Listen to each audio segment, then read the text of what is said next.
गांव में एक किसान रहता था जिसका नाम रामू था। रामू को गांव के लोग चतुर किसान के नाम से जानते थे, क्योंकि उसके पास हर समस्या का समाधान होता था। वो अपनी पत्नी के साथ गांव में हंसी खुशी रहा करता। एक दिन रामू अपनी पत्नी के साथ दूसरे गांव जा रहा होता है। तभी उसे वहाँ एक बच्ची दिखती है। वो बच्ची रामू से कहती है, काका, क्या आप मुझे नदी पार करवा देंगे? क्यों नहीं गुड़िया, लेकिन तुम्हें उस पर जाना क्यों है?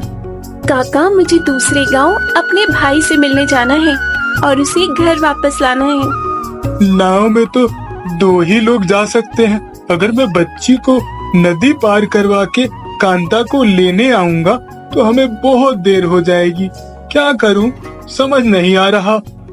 आप किस सोच में पड़ गए जी? इस बच्ची को साथ लेकर तो जा नहीं सकते।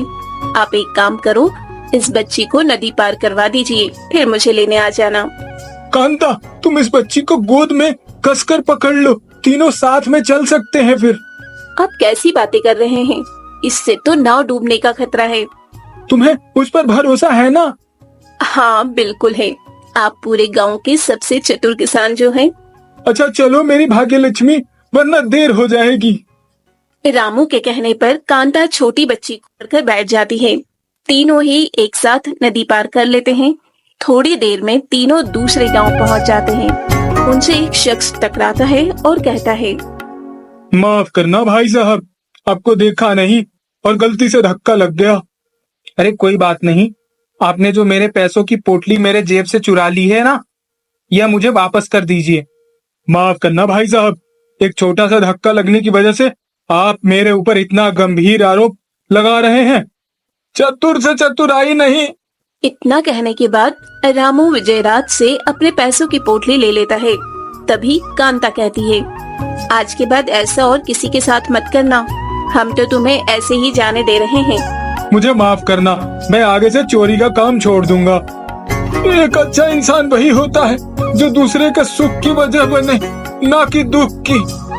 इतना कहकर दोनों वहाँ से चले जाते हैं और दूसरे गांव में जिस वजह से आए थे वो काम करने लगते हैं। विजयराज माफी तो मांग लेता है, लेकिन उसे रामू और उसकी पत्नी पर बहुत गुस्सा आ रहा था और वो बदला लेने की ठान लेता है। इन दोनों पति पत्नी ने जो आज मेरे साथ किया है, उसके लिए मैं इन दोनों को कभी माफ नहीं करूंगा और अब इन्हें इसका हिसाब देना पड़ेगा। फिर क्या, विजयराज दोनों के पीछे लग जाता है और उन पर नजर रखने लगता है। तभी कांता की नजर उस पर चली जाती है और कांता कहती है, अजी सुनते हो क्या? कुछ कह रही हूँ मैं। तुम तो कुछ ना कुछ कहती ही रहती हो, अब क्या कह रही हो, कहो। वो आदमी जो आते समय मिला था वो मुझे फिर दिखा। मुझे लग रहा है वो हम पर नजर रख रहा है। मुझे तो वह नहीं दिख रहा। तुम बेवजह फिक्र कर रही हो, वो क्यों मेरा पीछा करेगा? हाँ, शायद मुझे ही गलतफहमी हो गई होगी।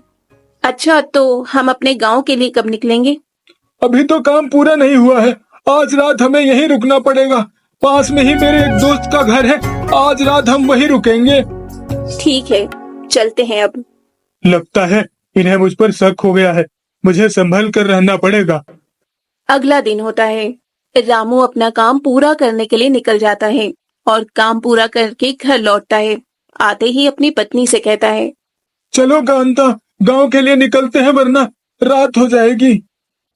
बस आई, ये कुछ मिठाई बनाई है सुंदरी जी ने, वही रख रही हूँ। हाँ हाँ जल्दी करो, मिठाई ही रख ली हो ना, या घर का राशन ही भर रही हो? इतनी देर क्यों लगा रही हो? आप भी ना कुछ भी बोलते हैं। अच्छा, अब निकलते हैं। दोनों को जाता देख विजयराज भी अपना सामान बांधकर तुरंत दोनों के पीछे लग जाता है और दोनों से पहले पहुंचकर नाव में पत्थर भर देता है। जैसे ही दोनों वहाँ पहुँचते हैं, विजयराज छिप जाता है और दोनों को देखने लगता है। नदी के पास पहुँचते ही रामू कहता है, कांता देखना, नाव में पत्थर गिरे हुए हैं। इतने भारी पत्थर, लगता है किसी ने जानबूझकर किया है। अब इन पत्थर को निकालना होगा वरना नदी पार नहीं हो पाएगी। दोनों मिलकर पत्थर निकालने लगते हैं और नदी पार कर लेते हैं। ये देखकर विजयराज कहता है, ये तो हर जगह ध्यान रखते हैं, इसके साथ तो कुछ बड़ा ही करना पड़ेगा, तभी इन दोनों की अक्ल ठिकाने आएगी। मुझे भी कुछ दिन इसी तरह गांव में रहना पड़ेगा।